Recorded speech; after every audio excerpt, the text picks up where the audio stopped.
Hey everybody, it's Zach with Broken Gamer, coming to you again with another Unprepared Gamer segment. Today I'm going to be playing the Stanley Parable. I have no clue what's going to be happening. So without further ado, we're going to go ahead and dive right in.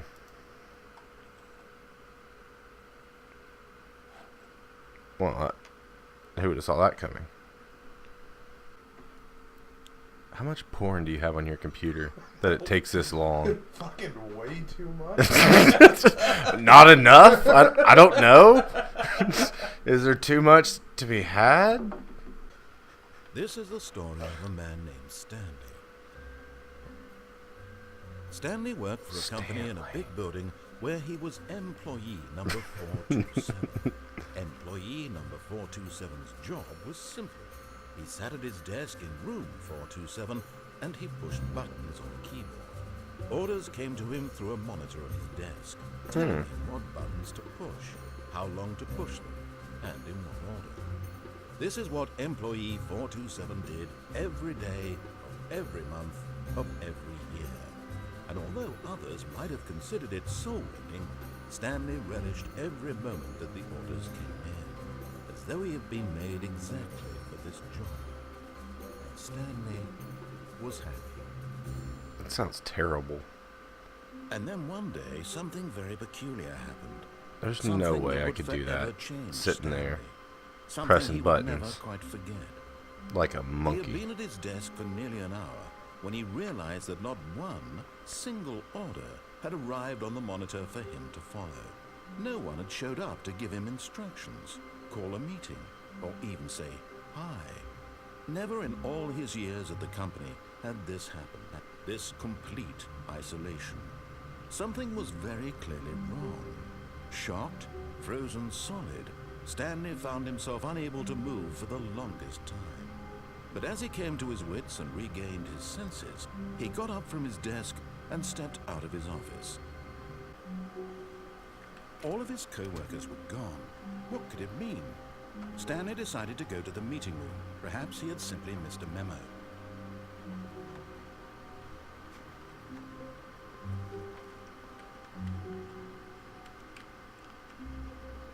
This game's kind of awkward. When Stanley came to Where a the set hell of is this two meeting open room? doors, he entered the door on his left.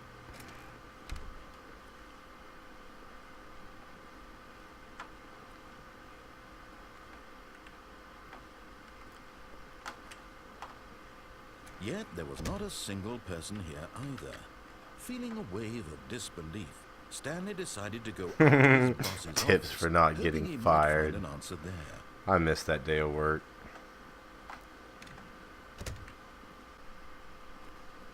Stanley stepped into the broom closet, but there was nothing here, so he turned around and got back on track.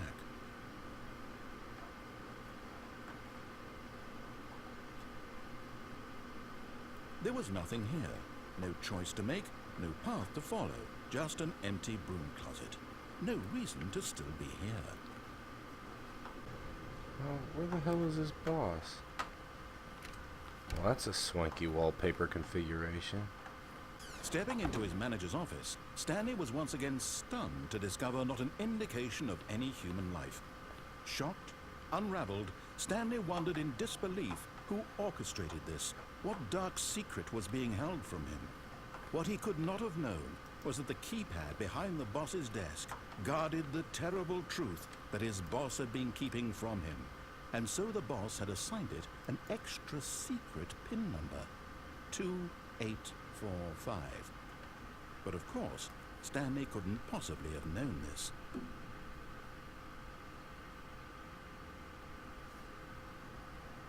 Or could he have? That's the question. Where's the keypad? Yeah! Stanley just sat around twiddling, yet incredibly, by simply pushing random buttons on the keypad, Stanley happened to input the correct code by sheer luck. Amazing. He stepped into the newly opened passageway. Oh, look at that.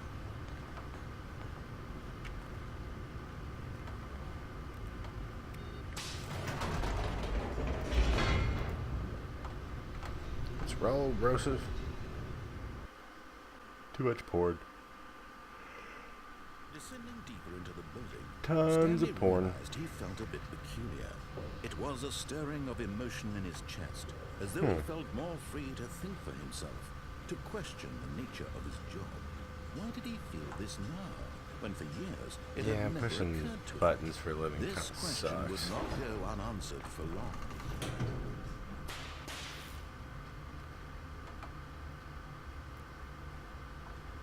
Stanley walked straight ahead through the large door that read Mind Control Facility.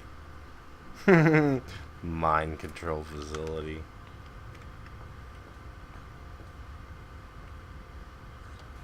The lights rose on an enormous room packed with television screens. What horrible secret did this place hold? Stanley thought to himself. Did he have the strength to find out? Shit, yeah, he does. About to rock and roll. Now the monitors jumped to life, their true nature revealed. Each bore the number of an employee in the building, Stanley's co-workers. The lives of so many individuals reduced to images on a screen, and Stanley, one of them, eternally monitored in this place where freedom meant nothing. This mind control facility, it was too horrible to believe. It couldn't be true. Had Stanley really been under someone's control all this time? Was this the only reason he was happy with his boring job? That his emotions had been manipulated to accept it blindly?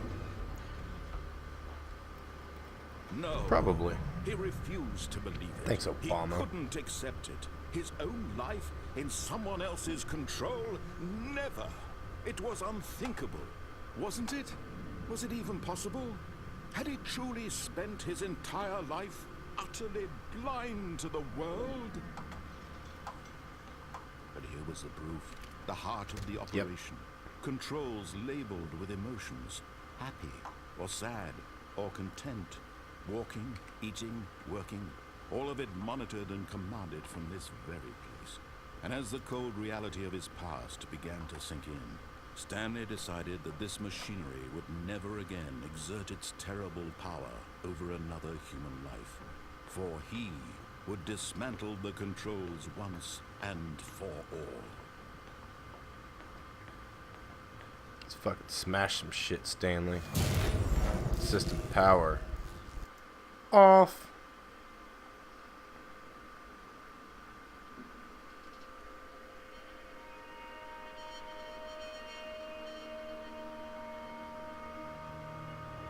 Blackness and a rising chill That of crap, uncertainty. Stanley.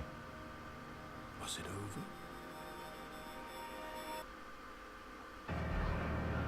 Yes. He had won. He had defeated the machine. Unshackled himself from someone else's command. Freedom was mere moments away. And yet, even as the immense door slowly opened, Stanley reflected on how many puzzles still lay unsolved. Where had his co-workers gone? How had he been freed from the machine's grasp? What other mysteries did this strange building hold? But as sunlight streamed into the chamber, he Oh, we're gonna realized find none out. of this mattered to him. For it was not knowledge or even power that he had been seeking, but happiness. Perhaps his goal had not been to understand, but to let go. No longer would anyone tell Freedom! him what to do or how to feel. Whatever life he lives, it will be his. And that was all he needed to know. It was perhaps the only thing worth knowing. Stanley stepped through the open door. Stanley felt the cool breeze upon his skin, the feeling of liberation, the immense possibility of the new path before him. This was exactly the way, right now, that things were meant to happen. And Stanley was happy. Mm-hmm. I'm not doing anything you say anymore. I'm a grown up. When Stanley came to a set of 2 open doors, this was not the correct way to the meeting room, and Screw Stanley knew you. perfectly well. Perhaps he wanted to stop by the employee lounge first, just to admire it. Nope. Stanley was so bad at following directions, it's incredible he wasn't fired years ago. Yep. Like a boss. Stanley, I think perhaps we've gotten off on the wrong foot here. I'm not your enemy, really, I'm not. I realize that investing your trust in someone else can be difficult, but the fact is that the story has been about nothing but you all this time. There's someone you've been neglecting, Stanley. Someone you've forgotten about. Please, stop trying to make every decision by yourself. Now, I'm not asking for me, I'm asking for her. This is it, Stanley. Oh. Your chance to redeem yourself. Who is she? To put your work aside. To let her back into your life. She's been waiting. That's her, Stanley. Uh-oh.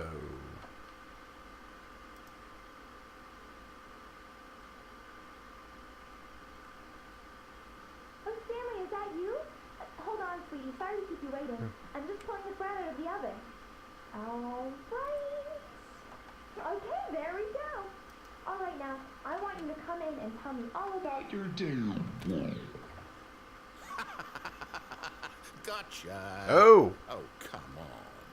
Did you actually think you had a loving wife who'd want to commit their life to you? I'm trying to make a point here, Stanley. I'm trying to get you to see something.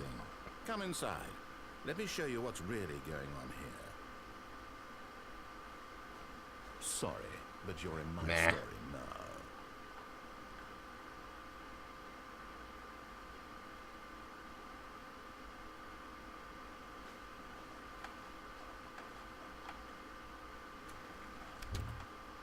This is a very sad story about the death of a man named Stanley.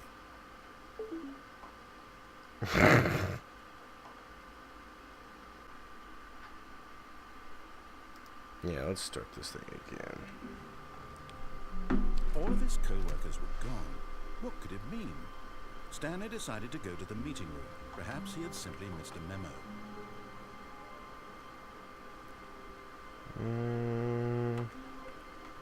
When Stanley came to a set of 2 open doors, he entered the door on his left.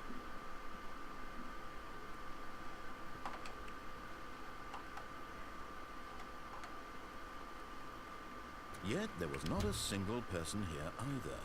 Feeling a wave of disbelief, Stanley decided to go up to his Don't get boss's fired. office, hoping he might find an answer there. Oh no, not again. I won't be part of this. I'm not going to encourage you. I'm not going to say anything at all. I'm just going to be patient and wait for you to finish whatever it is you enjoy doing so much in this room. Please take your time.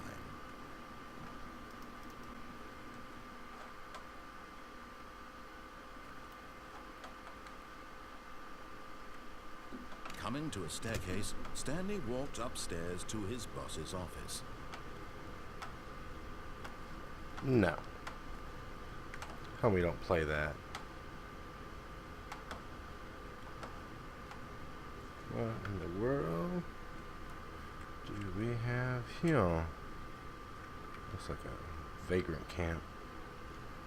Probably making a soup kitchen. But Stanley just couldn't do it. He considered the possibility of facing his boss, admitting he had left his post during work hours. He might be fired for that. And in such a competitive economy, why had he taken that risk? All because he believed everyone had vanished. His boss would think he was crazy. And then something occurred to Stanley. Maybe, he thought to himself, maybe I am crazy. All of my co-workers blinking mysteriously out of existence in a single moment for no reason at all. None of it made any logical sense. Now I'm just And as running Stanley and... pondered this, he began to make other strange observations. For example, why couldn't he see his feet when he looked down? Why did doors close automatically behind him wherever he went? And for that matter, these rooms were starting to look pretty familiar. Were they simply repeating? No, Stanley said to himself, this is all too strange. This can't be real. And at last, he came to the conclusion that had been on the tip of his tongue. He just hadn't found the words for it. "I'm dreaming!" he yelled. "This is all a dream." Oh, what a relief Stanley felt to have finally found an answer, an explanation. His co-workers weren't actually gone. He wasn't going to lose his job. He wasn't crazy after all. And he thought to himself, I suppose I'll wake up soon. I'll have to go back to my boring real-life job pushing buttons. I may as well enjoy this while I'm still lucid. So, he imagined himself flying and began to gently float above the ground. Then he imagined himself soaring through space on a magical starfield, and it too appeared. It was so much fun, and Stanley marveled that he had still not woken up. How was he remaining so lucid? And then perhaps the strangest question of them all entered Stanley's head. One he was amazed he hadn't asked himself sooner. Why is there a voice in my head dictating everything that I'm doing and thinking? Now the voice was describing itself being considered by Stanley, who found it particularly strange.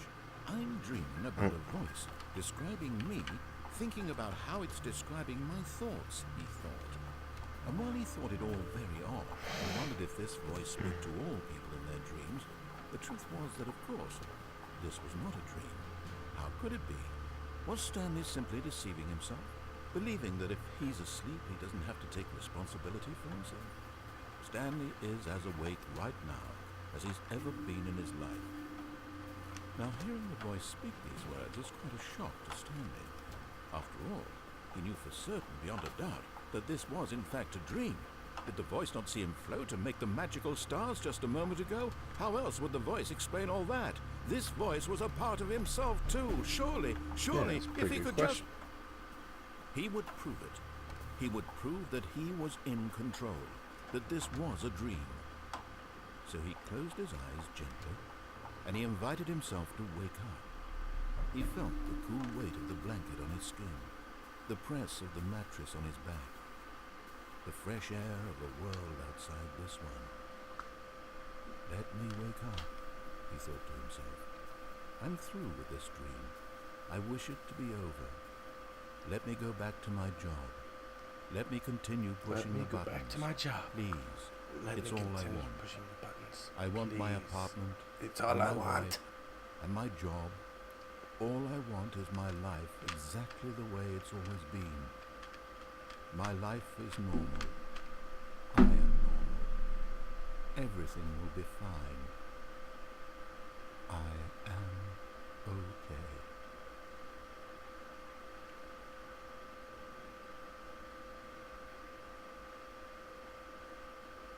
Stanley began. Snap. Please, Back to the someone beginning. wake me up. My name is Stanley. I have a boss. I have an office. I am real. Please, just someone tell me I am real. I must be real. I must be. Can anyone hear my voice? Who am I? Who am I? Uh-oh. And everything went blank. Crazy colors. Black. This is the story of a woman named Mariella. Mariella woke up on a day like any other. She arose, got dressed, gathered her belongings, and walked to her place of work. But on this particular day, her walk was interrupted by the What? man who had stumbled through town talking and screaming to himself, and then collapsed dead on the sidewalk. And although she would soon turn to go back to the ambulance, for I wonder just if a that's few Stanley. moments, she considered the strange man. He was obviously crazy. This much she knew. Everyone knows what crazy people look like. And in that moment, she thought to herself how lucky she was to be normal. I am sane. I am in control. Absolutely lucky. I know what is real and what isn't. It was comforting to think this, and in a certain way, seeing this man made her feel better. But then she remembered the meeting she had scheduled for that day. The very important people whose impressions of her would affect her career, and by extension, the rest of her life. She had no time for this, so it was only a moment that she stood there, staring down at the body. And then she turned and ran. Yeah. Later, Gator.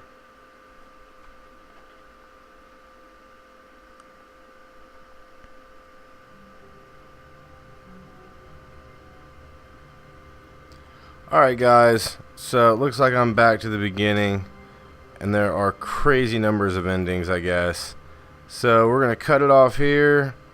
As always, come back to the channel, like and subscribe, and we will be uploading something shortly. So without further ado, this is Zach, and I'm out of here, guys.